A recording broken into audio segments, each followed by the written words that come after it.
Assalamualaikum warahmatullahi wabarakatuh. Kita dari kelompok 1 dari kelas manajemen 07 yang membahas mengenai pasar keuangan dan pasar modal.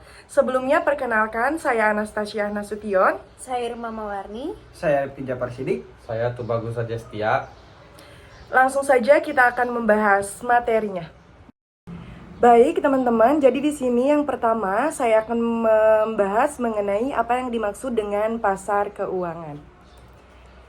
Pasar keuangan atau financial market adalah tempat bertemunya pihak yang memiliki kelebihan dana surplus dengan pihak yang kekurangan dana untuk memperdagangkan produk keuangan dalam bentuk instrumen pasar uang, instrumen pasar modal, maupun instrumen pasar berjangka. Pasar keuangan menjadi wadah bagi pihak yang membutuhkan biaya untuk mendanai aktivitas operasional usahanya dengan memperdagangkan produk keuangan kepada pihak yang memiliki kelebihan dana.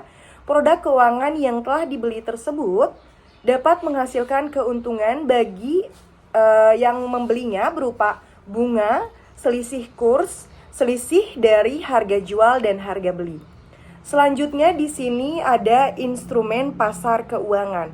Yang dimaksud dengan instrumen merupakan sebutan untuk alat yang dapat dimanfaatkan untuk melindungi dan mengembangkan aset yang dimiliki. Yang pertama di sini ada surat berharga pasar uang. Surat berharga pasar uang ini merupakan surat berharga yang diterbitkan oleh Bank Umum dan dapat diperdagangkan secara resmi di pasar uang karena sudah mengantongi jumlah jaminan dari pihak bank. Yang kedua ada tujuan diterbitkannya SBPU. Tujuan diterbitkannya SBPU ini adalah menekankan laju inflasi dan meningkatkan presentasi likuiditas di bank. Selanjutnya ada sertifikat deposito. Sertifikat deposito ini adalah salah satu instrumen pasar uang yang diterbitkan oleh pihak bank. Dan yang terakhir ada sertifikat Bank Indonesia. Selanjutnya, ciri-ciri pasar keuangan. Ciri-ciri pasar keuangan yang pertama, pasar keuangan pada dasarnya bekerja dengan menyatukan pembeli dan penjual dalam bentuk aset atau kontrak dan memungkinkan mereka untuk berdagang satu sama lain.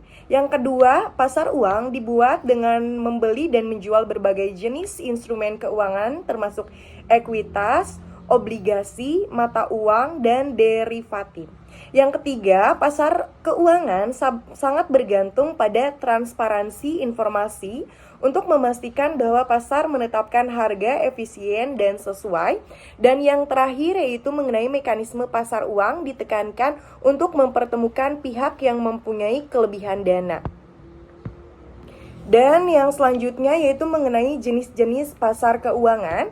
Untuk jenis-jenis pasar keuangan ini yang pertama ada pasar uang, selanjutnya ada pasar modal, ada pasar valuta asing, pasar kredit konsumen, pasar hipotek, pasar komoditas, dan pasar berjangka. Untuk materi yang selanjutnya yaitu mengenai macam-macam lembaga keuangan akan dibacakan oleh Saudara Rifki. Kepada Saudara Rifki dipersilahkan. Baik, terima kasih kepada moderator. Selanjutnya saya akan membacakan macam-macam lembaga keuangan. Yang pertama lembaga keuangan bank, yang kedua bursa efek, yang ketiga asuransi, dan yang terakhir dana pensiun. Selanjutnya ada kondisi pasar keuangan di Indonesia. Perkembangan pasar uang di Indonesia dalam beberapa tahun terakhir diwarnai oleh dampak dari kejadian-kejadian eksternal maupun internal. Beberapa hal diantaranya yaitu dampak krisis Meksiko, peningkatan suku bunga domestik akibat konsolidasi bank-bank dan ketatnya likuiditas perbankan secara munculnya jenis produk dan diversifikasi piranti pasar uang yang lain maupun munculnya spekulasi valuta asing. Selanjutnya tujuan lembaga keuangan.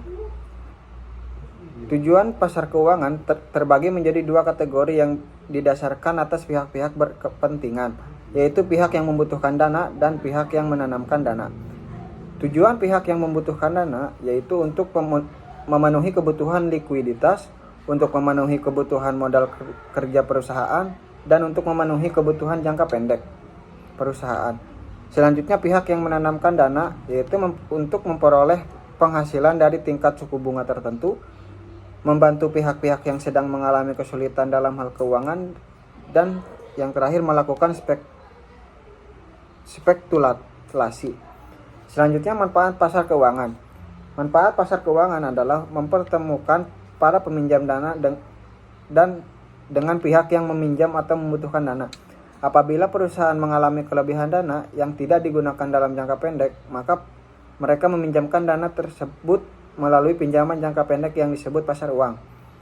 Beberapa manfaat adanya pasar keuangan adalah sebagai berikut. Yang pertama, menjadi fasilitator perdagangan surat berharga. Ruang lingkup kegiatan pasar keuangan tidak hanya berfokus pada uang saja, juga dalam hal surat berharga.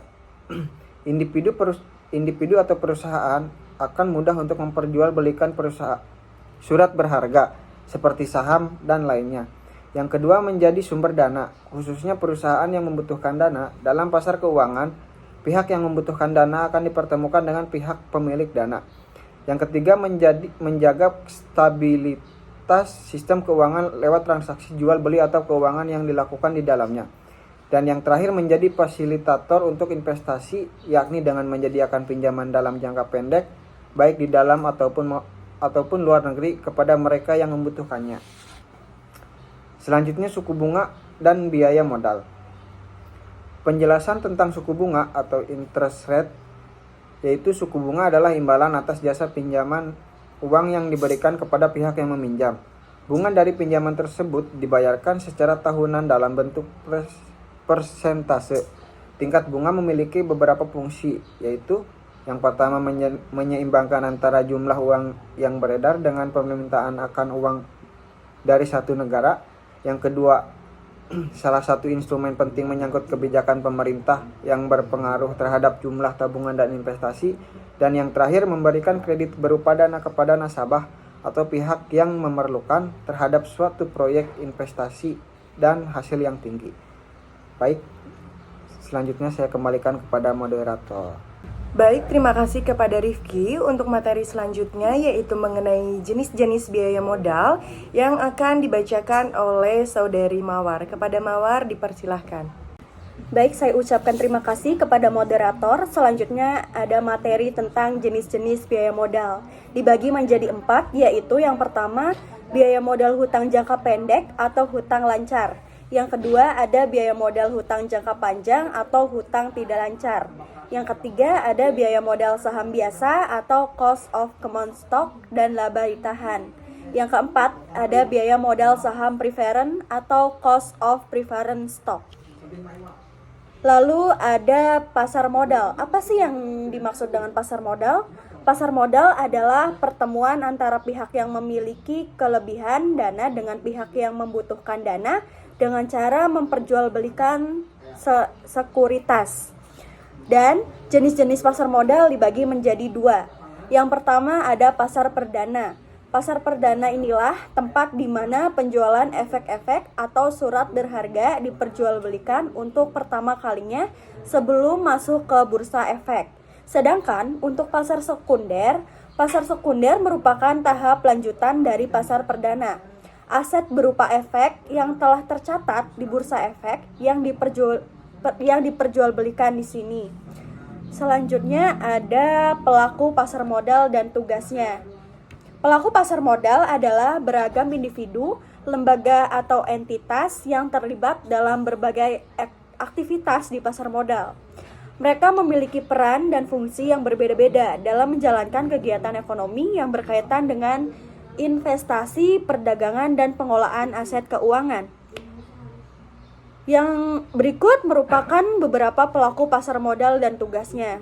Yang pertama ada pengawas badan atau lembaga yang bertugas mengawasi dan mengatur pasar modal, disebut BPPAM atau Badan Pengawas Pasar Modal. Yang kedua ada penyelenggara bursa. Ini adalah organisasi atau lembaga yang menyelenggarakan perdagangan efek di bursa efek. Yang ketiga ada pemain utama. Pemain utama merupakan pihak-pihak yang paling berperan dalam perdagangan efek, seperti emiten, investor, pinjaman emisi, dan perantara perdagangan efek atau pialang. Yang selanjutnya, instrumen pasar modal. Instrumen pasar modal adalah berbagai jenis surat berharga atau produk yang diperdagangkan di pasar modal. Beberapa contoh instrumen pasar modal adalah yang pertama ada saham, yang kedua obligasi, yang ketiga reksadana, yang keempat exchange traded fund atau ETF. Yang kelima ada surat berharga derivatif. Baik, selanjutnya saya kembalikan kepada moderator. Baik, terima kasih kepada Mawar yang telah menyampaikan materinya. Untuk materi yang terakhir yaitu akan disampaikan oleh Bagus.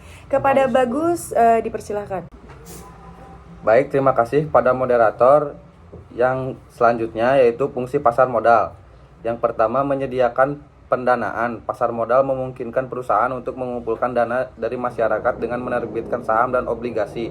Ini membantu perusahaan dalam ekspansi dan pengembangan usaha.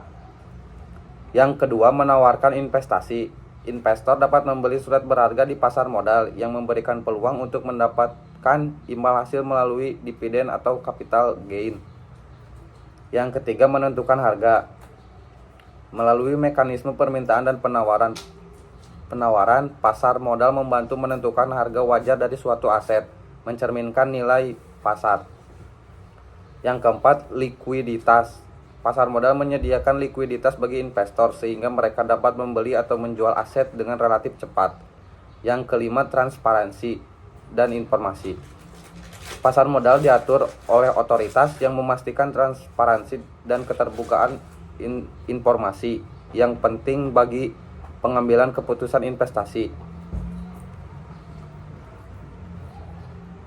Selanjutnya, peran pasar modal. Yang pertama, sumber pembiayaan bagi perusahaan. Yang kedua, mendorong pertumbuhan ekonomi. Yang ketiga, menjembatani investor dan eminem. Yang keempat, likuiditas dan aksesibilitas. Yang kelima, transparansi dan pengawasan. Yang keenam, penentuan harga yang efisien. Dan yang terakhir, disertifikasi portofolio. Secara keseluruhan, pasar modal memainkan peranan penting dalam mendukung stabilitas dan pertumbuhan ekonomi dengan memberikan akses ke pembiayaan dan memfasilitasi investasi. Selanjutnya yaitu manfaat pasar modal. Yang pertama, manfaat bagi emiten. Mendapatkan dana yang besar, solvabilitas perusahaan tinggi, meningkatkan citra perusahaan, mengurangi ketergantungan terhadap bank, meningkatkan kapasitas. Yang kedua, manfaat bagi investor, yaitu sumber keuntungan berkelanjutan, pendapatan pasif melalui dividen, tabungan dan dana darurat, jaminan di bank dengan instrumen pasar modal. Yang ketiga, manfaat bagi pemerintah, peningkatan pendapatan dari sektor pajak dan mendorong pertumbuhan ekonomi negara. Selanjutnya yaitu kondisi pasar modal di Indonesia. Dari hasil data yang kelompok kita dapatkan, Direktur Utama PT Bursa Efek Indonesia, Iman Rahman, menyampaikan kondisi pasar modal sepanjang 2023 hingga awal 2024 masih mampu tumbuh positif. IHSG kita tumbuh lebih dari 1%, sudah ada peningkatan dibanding akhir tahun lalu. BEI berada di posisi ke-9 dari posisi bursa di dunia dengan jumlah investor mencapai 12,5 juta. Kementerian PPN atau Bappenas telah merancang arah kebijakan sektor keuangan dalam rancangan final rencana pembangunan jangka panjang nasional atau RPJPN 2025 sampai 2045 dengan target rasio kapitalisasi pasar modal terhadap produk domestik bruto atau PDB mencapai 120% PDB di 2045. Sementara itu, dalam jangka pendek, pertumbuhan ekonomi di Indonesia ditargetkan mencapai 5,3 hingga 5,6% di 2025. Untuk mencapai target tersebut, Indonesia membutuhkan investasi sebesar